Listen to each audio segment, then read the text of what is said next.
کوئی شادی کا موقع آ جائے، اگر کوئی خوشی کا موقع آ جائے، اگر کوئی تہوار کا موقع آ جائے تو عورتیں مہندی لگانے کی بڑی شوقین ہوتی ہے۔ اے خاتون جنت کی کنیزوں، یقیناً عورتوں کو مہندی لگانا چاہیے۔ سیدی اعلیٰ حضرت امام اہل سنت اعلیٰ حضرت امام احمد رضا خان محدث بریلوی رحمت اللہ تعالی علیہ نے فتاوی رضویہ شریف میں لکھا ہے کہ عورتوں کو ہاتھوں میں مہندی لگانا چاہیے، اس لیے کہ مہندی عورت کے ہاتھ کا پردہ ہے۔ بلکہ یہاں تک فرمایا گیا اگر عورت کے پاس مہندی لگانے کے لیے اتنے پیسے نہیں ہیں تو عورتوں کو چاہیے کہ وہ اپنے ناخن ہی کے اندر مہندی لگا لیا کرے، اگر نہیں پورے ہاتھ میں لگا سکتی تو وہ اپنے ناخنوں میں لگا لیا کرے۔ یقیناً مہندی لگانا عورتوں کے لیے زینت کا کام ہے، عورتوں کے لیے بہتر ہے، فقہا نے اس کا حکم بھی بیان فرمایا ہے۔ لیکن آج کی بچیاں مہندی کے نام پر اور ہاتھ کے اندر پھول پتیوں کے نکالنے کے نام پر غیر مسلم لڑکوں کے پاس، فنکاروں کے پاس جاتی ہے اور اپنا ہاتھ ان کے ہاتھ میں دے کر ان کے ہاتھوں سے مہندی لگاتی ہے، اس لیے کہ عورتیں اور بچیاں شادی اور خوشی کے موقع پر بڑے بڑے فنکار تلاش کرتی ہے کہ کون فنکار ہے جو اچھے سے مہندی لگا سکتا ہے اور میرا ہاتھ سب سے خوبصورت نظر آ سکتا ہے۔ بلکہ اب تو مہندی ہتھیلی سے لے کر کے منگٹ تک اور وہاں سے لے کر کے معاذ اللہ کوہنیوں تک آج کی بچیاں مہندی لگوا رہی ہے، اور وہ بھی غیر محرم لڑکوں سے، وہ بھی غیر مسلم لڑکوں سے۔ مردوں سے تو مہندی لگانا حرام ہی تھا، اس کے باوجود بھی غیر مسلم لڑکوں سے مہندیاں لگوا رہی ہے۔ اے خاتون جنت کی کنیزوں، تم کیا سمجھتی ہو کہ تمہارا ہاتھ تھوڑے دن کے لیے خوبصورت نظر آئے گا؟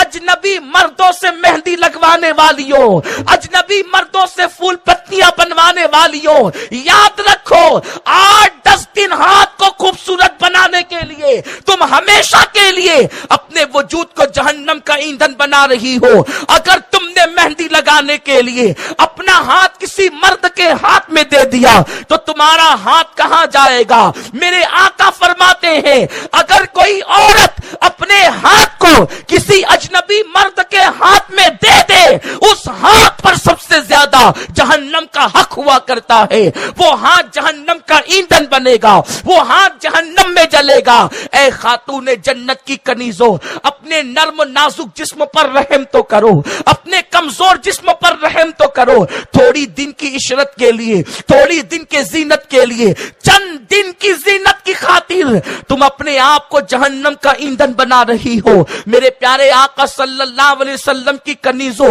مجھے بتاؤ تو صحیح، آخر تم اپنے جسم میں وہ طاقت کہاں سے لاؤ گی کہ اللہ کے عذاب کو برداشت کر سکو، خدا کے عذاب کو برداشت کر سکو؟ نادانو سنو، تم پتھر سے زیادہ مضبوط نہیں ہو، لیکن ایک مرتبہ اللہ کے رسول صلی اللہ تعالی علیہ وسلم نے مولا کائنات علی مرتضیٰ سے فرمایا، اے علی جاؤ اور وہ جو پہاڑ نظر آ رہا ہے اس پہاڑ سے کہنا کہ اللہ کے رسول نے فرمایا کہ کچھ پانی اپنے اندر سے نکالو اور پانی نکال کر کے دے دو۔ مولا کائنات علی مرتضیٰ جب پہاڑ کے قریب پہنچے ہیں تو پہنچنے کے بعد اس پہاڑ سے فرمایا، اے پہاڑ، میرے آقا نے فرمایا کہ تیرے اندر جو پانی ہے وہ نکال کر دے دے۔ وہ پہاڑ جواب دیتا ہے، علی میرے اندر ایک قطرہ بھی پانی موجود نہیں، اس لیے کہ جس دن اللہ نے اپنے حبیب پر یہ آیت نازل کی، یا ایھا الذین آمنوا قوا انفسکم واہلیکم نارا وقودھا الناس والحجارہ، اے ایمان والو اپنے آپ کو جہنم کی آگ سے بچاؤ اور اپنے اہل و عیال کو جہنم کی آگ سے بچاؤ۔ جہنم کی آگ وہ ہے جس کا ایندھن انسان اور پتھر ہے۔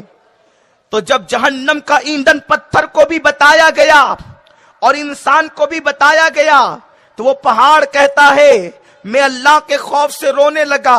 اور روتے روتے میرے سارے آنسو ختم ہو گئے، اب میرے اندر ایک قطرہ بھی پانی موجود نہیں، اس لیے میں پانی پیش نہیں کر سکتا۔ اے خاتون جنت کی کنیزوں، اے میری بہنوں، اپنے کمرے میں چپکلی کو دیکھ کر ڈر جانے والی میری بہنوں، ذرا سے اللہ اکبر پیاس کے قطروں کو آنکھ کے اندر برداشت نہ کرنے والی میری بہنوں، جس عذاب کو سننے کے بعد پہاڑ رونے لگتا ہے، جس عذاب کو سننے کے بعد پہاڑ آنسو بہاتا ہے اور ایک ایک آنسو کو ختم کر دیتا ہے، اے میری بہنوں، جس عذاب کو پہاڑ برداشت نہ کر سکے، جس عذاب کو پتھر برداشت نہ کر سکے، پتھر جس عذاب کو سن کر رونے لگے، اے میری ماؤں اور بہنوں، اے میری قوم کی بیٹیوں، اس عذاب کو تم کیسے برداشت کر سکو گی؟ آخر کیا ضرورت ہے کہ کسی مرد ہی سے مہندی لگوائی جائے؟ آخر کیا ضرورت ہے کہ ہاتھوں میں پھول اور پتیاں ہی بنوائی جائے؟